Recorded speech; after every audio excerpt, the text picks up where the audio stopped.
पदार्थाचे नाव आहे चांदोमामा. फार फार वर्षांपूर्वी पृथ्वीची उत्पत्ती झाली तेव्हा फक्त सूर्यच आकाशात होता. चंद्र अजिबातच नव्हता. फक्त सूर्यच असल्यामुळे पृथ्वीवर कधी अंधारच होत नसे, नेहमीच उजेड राहत असे. त्यामुळे पृथ्वीवर राहणारी माणसे सतत कामात असत. त्यांना विश्रांती कधी घ्यावी हे समजत नसे. सतत काम करत राहिल्यामुळे त्यांना थकवा येत असे, चिडचिड होत असे. एकदा देवदाप्पाने पृथ्वीवरच्या माणसांची भेट घ्यायचे ठरवले.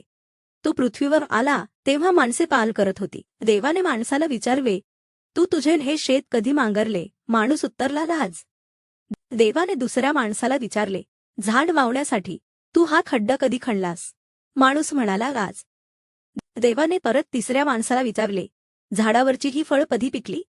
तिसरा माणूस हसून म्हणाला, आजच. देवाला आश्चर्य वाटले. आणखीन खात्री करून घेण्यासाठी त्याने आपल्या मुलाला घेऊन जाण्याला विचारले, ह्याचा जन्म कधी झाला? बाई कौतुकाने म्हणाले, आज.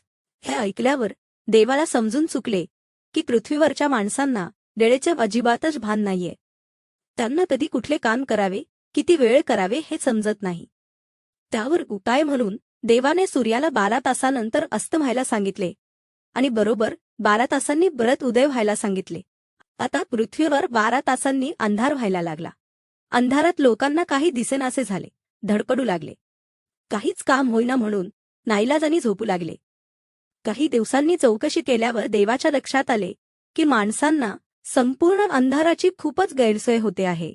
त्यांना थोडा तरी प्रकाश पाहिजे. त्यासाठी मग त्याने शांत आणि शीतल असणाऱ्या चंद्रदेवाला पृथ्वीवर येण्याची विनंती केली.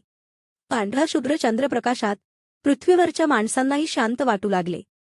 झोप येऊ लागली. माणसांचा वेळ रात्र आणि दिवस ह्यात वाटला गेला. अशा तऱ्हेने पृथ्वीवरचा प्रत्येक दिवस सूर्यासोबत कामात आणि रात्र चंद्रासोबत आरामात जाऊ लागली.